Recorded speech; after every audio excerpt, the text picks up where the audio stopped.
मैं नहाकर आई थी। संगीत बाल अभी भी बिखरे हुए थे, कंधों पर लटक रहे थे और मेरी हल्की सी सूती सलवार पानी से चिपक गई थी शरीर से। हल्की सी ठंडी हवा में कांप रही थी मैं। देव भैया बगीचे में नींबू के पेड़ के नीचे खड़े कुछ काम कर रहे थे।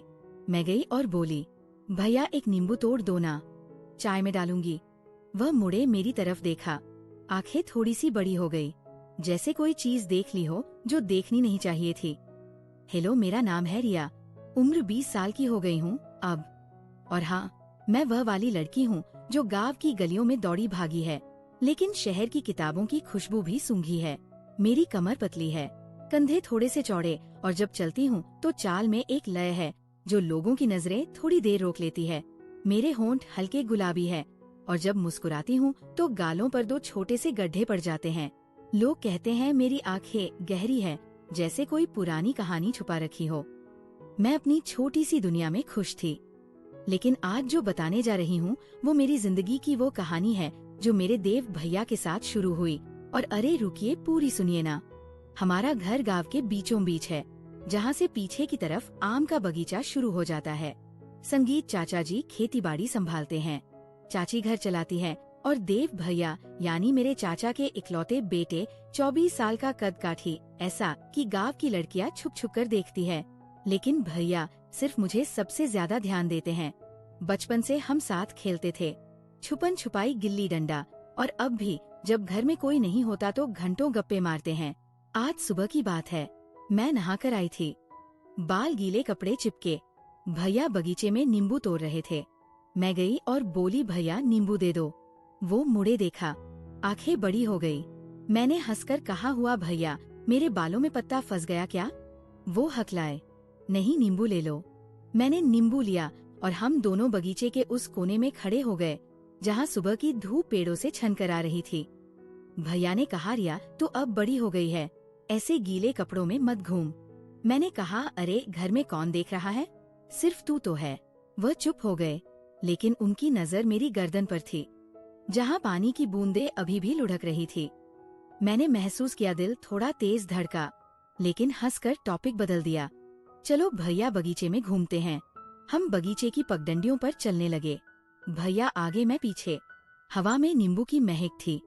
भैया ने पीछे मुड़कर कहा, रिया जल्दी चल, नहीं तो धूप चढ़ जाएगी। मैं दौड़कर उनके पास आई, कंधा कंधे से टकराया। वह रुक गए, मेरी तरफ देखा। तू अभी भी बच्ची है ना? मैंने कहा, हाँ भैया, तेरी छोटी सी बहन ही तो हूँ। लेकिन अंदर से कुछ अजीब सा लग रहा था, जैसे उनकी आवाज में कुछ और था। हम बगीचे के अंत में पहुँचे, वहाँ कोई नहीं था, सिर्फ हम। भैया ने एक पेड़ से नींबू तोड़ा, मुझे दिया। देख कितना रसीला है, जैसे तू। मैंने हंसकर कहा, भैया तू भी तो मजबूत है, मुझे एक हाथ से उठा सकता है। वो हंसे और अचानक मुझे गोद में उठा लिया। मैं चिल्लाई, भैया छोड़ो, लेकिन वो घुमाने लगे। मेरी सलवार थोड़ी ऊपर चढ़ गई, पैर हवा में लहरा रहे थे। नीचे उतारा तो मैं हाफ रही थी, चेहरा लाल, भैया की सांसें भी तेज। हम एक पेड़ के नीचे बैठ गए। भैया ने पानी की बोतल निकाली, मुझे दी। मैंने पी, कुछ बूंदें ठोड़ी पर गिर गई। भैया ने अपना रुमाल निकाला, धीरे से पोंछा। उनका हाथ मेरी ठोड़ी पर रुका। थोड़ी देर आंखें मिली। मैंने कहा, भैया तू सबसे अच्छा है। वो बोले, और तू मेरी जान। उस पल हवा रुक सी गई, लेकिन तभी दूर से चाची की आवाज आई। हम उठे, बात वैसे ही चलती रही, लेकिन मन में एक सवाल घूमने लगा, ये क्या हो रहा है? घर लौटे तो चाची ने पूछा, कहाँ गए थे दोनों? भैया ने कहा, बगीचा देखने। मैं चुप रही। दोपहर में मैं अपने कमरे में किताब पढ़ रही थी। भैया दरवाजा खटखटा कर आए, अंदर आ। वह बिस्तर पर बैठ गए। रिया, याद है बचपन में हम पेड़ पर चढ़ते थे? मैंने कहा, हाँ, और तू हमेशा मुझे नीचे उतारता था। वह हंसे, अब भी उतार लूंगा। मैंने तकिया फेंका, अब बड़ी हो गई हूँ। वह तकिया पकड़कर मेरे पास आए। बड़ी होकर भी मेरी बहन है। हम हंसने लगे, लेकिन वह मेरे बगल में लेट गए। कमरे में पंखे की आवाज के सिवा सन्नाटा। मैंने कहा, भैया नींद आ रही है? वो बोले, नहीं, बस तेरे साथ रहना अच्छा लगता है। मैंने उनका हाथ पकड़ा, मुझे भी उनकी उंगलियां मेरी उंगलियों में फंस गई। हम ऐसे ही लेटे रहे बातें करते। भैया ने कहा, रिया आगे क्या करेगी? मैंने कहा, शहर जाऊंगी, कॉलेज करूंगी। वह चुप हो गए, फिर बोले, मुझे छोड़कर? मैंने कहा, अरे तुझे साथ ले जाऊंगी। वह मुड़े मेरी तरफ, चेहरा करीब, सांस मेरे गाल पर लग रही थी। वादा? मैंने कहा, पक्का। उस करीबी में कुछ था, दिल धड़क रहा था। लेकिन मैंने उठकर कहा, चल, चाची बुला रही होंगी। वह उठे, लेकिन आंखों में कुछ अधूरा सा था। शाम हुई, हम छत पर चले गए। गांव की छतों से दूर तक खेत दिखते थे। हम लेट गए आसमान देखते। भैया ने कहा, रिया ये बादल जैसे तेरी आंखें। मैंने हंसकर कहा, भैया तू शायरी करने लगा। वो बोले, तेरे लिए कुछ भी। मैंने उनका सिर अपने कंधे पर रखा, बालों में उंगलियां फेरने लगी। वो आंखें बंद कर ली है, सांसें गहरी। मैंने महसूस किया उनका शरीर मेरे करीब गर्म था। भैया ठंड नहीं लग रही? मैंने पूछा। वो बोले, तेरे पास हूँ तो नहीं, हम ऐसे ही थे। भैया ने कहा, याद है जब तू गिर गई थी, मैंने गोद में उठाया था। मैंने कहा, अब भी उठा सकता है। वो हंसे उठे, मुझे गोद में लिया, छत पर घुमाने लगे। मैं चिल्लाई, लेकिन मजा आ रहा था। नीचे उतारा तो मैं उनके सीने से थोड़ी देर चिपक गई। दिल की धड़कन सुनाई दे रही थी। भैया तेरा दिल तेज चल रहा है। वह बोले, तेरे कारण मैं दूर हटी, लेकिन मन में उथल पुथल, रात गहराई। हम नीचे आए, लेकिन वह पल बार बार याद आ रहे थे। अगली सुबह भैया ने कहा, चल आज पहाड़ी की तरफ चलते हैं, वहाँ से नदी दिखती है। मैं खुश हो गई। हम निकले। रास्ते में जंगली फूलों की महक, नदी किनारे पहुँचे। पानी साफ बह रहा था। भैया ने पत्थर फेंके, मैं बैठकर देख रही थी। उनकी शर्ट पसीने से चिपक गई, मसल्स दिख रहे थे। मैंने कहा, भैया तू हीरो लग रहा है। वो हंसे, तेरा हीरो पानी में छींटे मारे। मैं भीग गई, कुर्ती चिपक गई। भैया ने देखा आंखें, फिर वही रिया कपड़े बदलने। लेकिन हम अकेले थे। भैया ने अपनी शर्ट उतारी, मुझे दी, ये पहन ले। मैंने पीछे मुड़कर पहनी, बड़ी थी, ढीली। भैया बिना शर्ट के धूप में चमक रहे थे। हम बैठे बातें करने लगे। भैया का हाथ मेरे हाथ पर आया। मैंने कहा, भैया सिखा दे नदी में पत्थर फेंकना। वो पीछे से आए, हाथ मेरे हाथ पर रखे। शरीर पीठ से छू रहा था। दिल तेज धड़का, लेकिन मैं चुप। शाम को घर लौटे, वो स्पर्श याद रहा। दिन बीतते गए, हमारा साथ और गहरा होता गया। एक दिन त्योहार की तैयारी थी, मैं रंगोली बना रही थी। भैया देखते रहे। रिया हाथ दिखा, मैंने दिखाया। वो उंगली से छुए, सुंदर उंगली मेरी हथेली पर घूमी। चाची आई, बात खत्म। लेकिन रात जब सब सोए, भैया मेरे कमरे में आए, नींद नहीं आ रही। मैंने कहा, बैठो। हम बातें करने लगे, गहरी बातें। भैया ने कहा, रिया मैं तुझे कभी नहीं छोड़ूंगा। मैंने कहा, नहीं छोड़ना। वो करीब आए, गले लगा लिया। गर्मी थी, लेकिन भाई का प्यार मैंने महसूस किया। लेकिन कुछ और नहीं सोचा। सुबह सब नॉर्मल। धीरे धीरे गांव में अफवाहें उड़ने लगी। लोग कहने लगे हम ज्यादा करीब है। भैया ने सुना, गुस्सा हुए। एक दिन पड़ोस के लड़के से लड़ाई हो गई। मैंने रोका। घर आए तो भैया रो पड़े। रिया लोग क्या कहते हैं? मैंने कहा, इग्नोर कर, हमारा रिश्ता साफ है। वो मुझे देखते रहे। उस दिन हमने फैसला किया, थोड़ा दूर रहेंगे। लेकिन दिल नहीं माना। फिर एक दिन शहर से पत्र आया, मुझे कॉलेज में एडमिशन मिल गया। भैया खुश लेकिन उदास। पैकिंग के दिन भैया मदद कर रहे थे। सामान में मेरी पुरानी डायरी मिली। उसमें मैंने भैया के बारे में लिखा था, मेरा सबसे अच्छा दोस्त मेरा भैया। भैया ने पढ़ा, आंखें नम, रिया तू जा रही है। मैंने कहा, छुट्टियों में आऊंगी। आखिरी रात छत पर हम लेटे। भैया ने कहा, कुछ याद रखना। मैंने कहा, सब। वह मेरे माथे पर किसिया, भाई की तरह जा, दुनिया जीत। मैं शहर चली गई, पढ़ाई शुरू की। भैया गांव में फोन पर बातें होती रही। एक दिन खबर आई, भैया की शादी तय हो गई है। मैं लौटी, दुल्हन देखी, अच्छी लड़की। शादी में भैया को देखा, खुश, लेकिन आंखों में कुछ था। शादी के बाद भाभी घर आई, मैं फिर शहर। अब समझ आई, हमारा प्यार भाई बहन का था। शुद्ध वो सारे पल, वह स्पर्श, वह करीबी, सिर्फ रिश्ते की गहराई। थोड़ी शरारत, थोड़ा मजा, लेकिन सीमा में। अब भैया पिता बनने वाले हैं, मैं बुआ हूँ।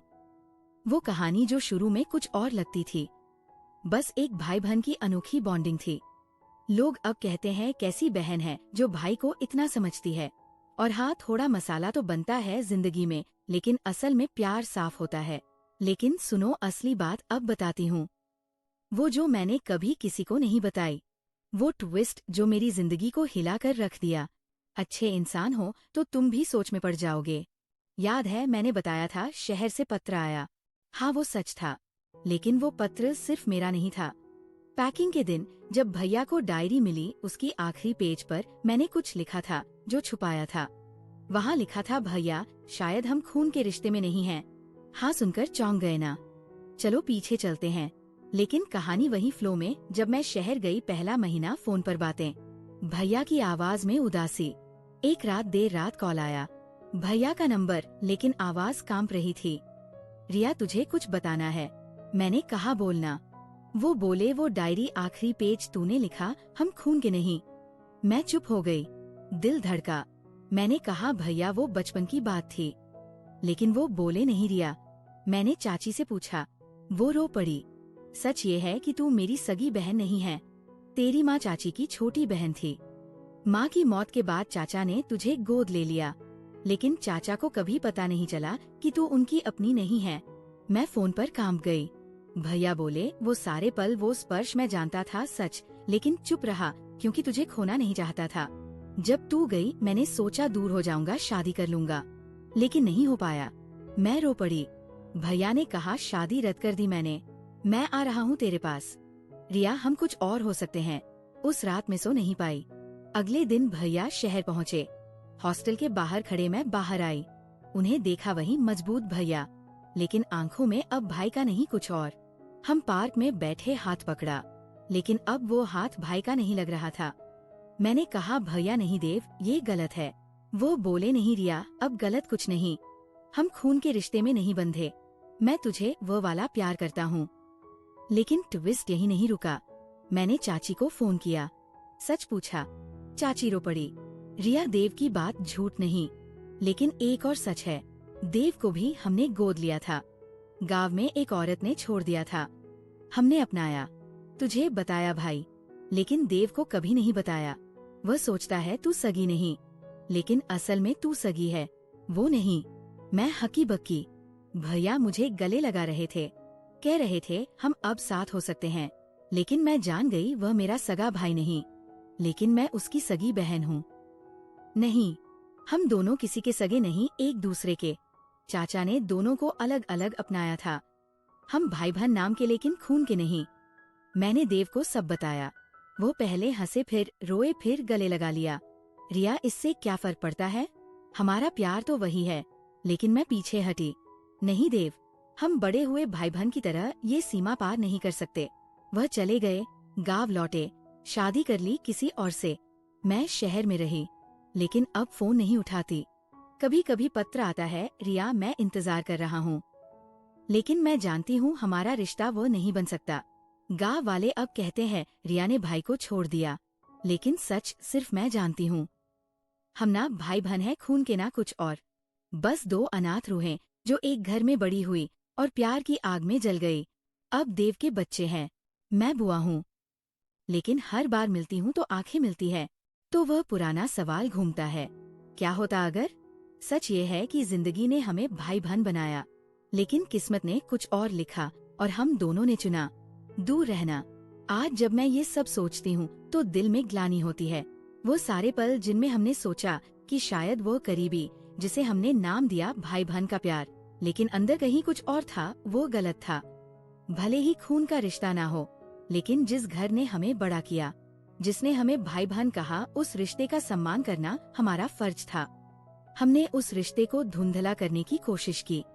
हम गलत थे, मैं गलत थी, देव गलत थे। हम दोनों को अब इसका एहसास है, और यही एहसास हमें सही रास्ते पर ले आया। मोरल ये है, रिश्ते सिर्फ खून से नहीं परवरिश से बनते हैं। भाई बहन का प्यार सबसे पवित्र होता है, उसे कभी गंदा मत होने दो। गलत ख्यालों ने हमें तकलीफ दी, लेकिन सही फैसले ने हमें बचाया। अगर तुम भी कभी ऐसी उलझन में हो तो याद रखना, गलती मान लेना और पीछे हट जाना ही सबसे बड़ी हिम्मत है। और हाँ, जिंदगी में मसाला तो चलेगा, लेकिन सीमा कभी मत पार करना। बस संगीत।